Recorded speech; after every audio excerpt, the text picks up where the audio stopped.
C'est votre humble serviteur, l'apôtre Ange, le messager fidèle. Le message que nous avons à vous annoncer, c'est dans l'agenda de la semaine. C'est le programme que nous avons commencé depuis le mercredi le 20. Et nous allons terminer cela le 31 décembre avec le thème, le traversée du désert. Et bien aimé, ton désert n'est pas ton demeure. Donc nous allons traverser notre désert. C'est ça notre message. Et n'oubliez pas, nous allons partager avec vous un passage de la Bible que nous allons prendre ensemble avec vous. Dans le livre de Genèse chapitre 21, le verset 14. Bien aimé, nous allons vous montrer, nous allons vous révéler qu'est-ce que c'est d'abord le désert. Il arrive à comprendre. Le désert est un lieu inhabité. Le désert est un lieu désertique. Un lieu où l'homme ne peut pas habiter. Parce que dans le désert, il fait tellement chaud, on ne peut pas s'aimer et on ne peut pas récolter. Dans le désert, c'est un lieu où il n'y a pas de demeure des gens. Il n'y a aucun individu, aucun être humain ne peut demeurer ou ne peut vivre dans le désert.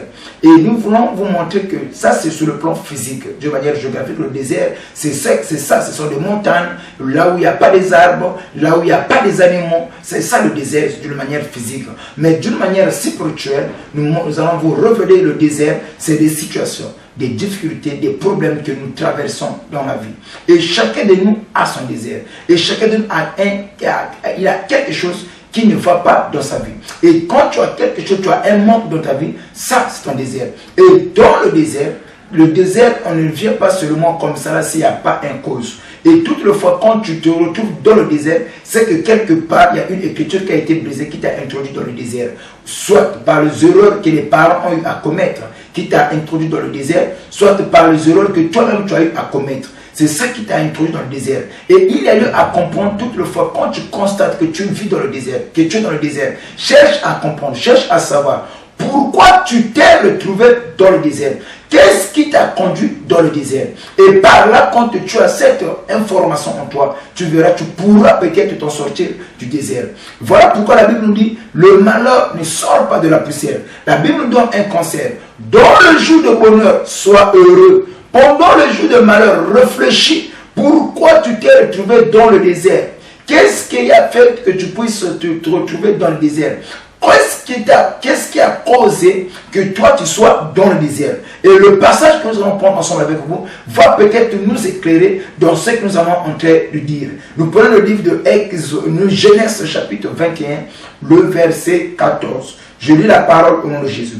Abraham se leva de bon matin et prit du pain et une outre d'eau qu'il donna à Agar et plaça sur l'épaule, et il lui remit aussi à l'enfant et il le renvoya. Elle s'en alla et se gara dans le désert de Beer-Sheba. Et nous avons lu le livre de Genèse chapitre 21, le verset 14. Et dans ce passage, la Bible nous montre qu'il y a eu une servante au nom de Agar. Qui était Agar? Agar était la concubine d'Abraham. Et la Bible nous dit que Agar était la concubine d'Abraham, ou en d'autres termes, la servante de Sarah, qui a eu à donner à un certain moment donné l'enfant à son maître ou à sa maîtresse. Parce que sa maîtresse avait un problème, elle ne mettait pas au monde. Voilà pourquoi il a demandé à sa servante d'aller avec son mari afin qu'il puisse avoir néanmoins des enfants ou la progéniture. Et Agar, étant servante, étant esclave, il a honoré la volonté de sa maître et de sa maîtresse. Elle a fait selon la volonté, selon le plaisir de sa maîtresse. Et la Bible dit quelques temps après, quand Ismaël grandissait, et que c'est là aussi, Dieu aussi a fait grâce à Agar, mais Agar, Dieu a fait aussi grâce à Sarah qui est devenue enceinte, mais Sarah n'a pas voulu que son fils qui est Isaac puisse hériter ensemble avec Ismaël. C'est comme ça que Sarah a demandé à Abraham de chasser la servante et son fils. Et bien aimé dans le Seigneur, Abraham avait des richesses. Abraham était béni. Abraham avait tout ce que l'homme pouvait avoir dans la vie.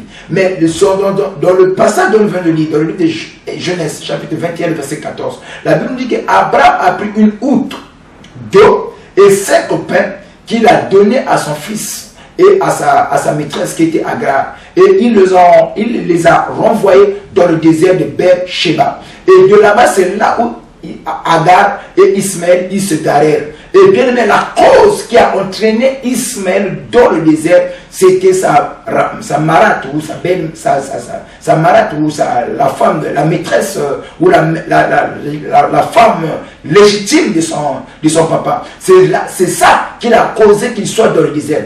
Et alors, la Bible nous dit que quand Sarah a dit à son mari que renvoie cette servante avec son enfant, je ne veux pas le voir à côté de mon fils. Et la Bible dit que Dieu même aussi est descendu pour affirmer ou pour confirmer, pour soutenir les propos de Saraï, la femme d'Abraham. Et c'est comme ça Ismaël et sa maman se retrouvaient dans le désert. Et quelques temps après, donc nous allons prendre les causes du désert. Donc chaque désert que nous traversons dans la vie, il y a des causes. Il n'y a pas un désert sans cause. Ce qui a entraîné Ismaël et sa maman Agar dans le désert, le cause était parce que Ismaël avait souri, parce que Ismaël riait pendant le festin que la maman ou le père avait organisé pour Isaac.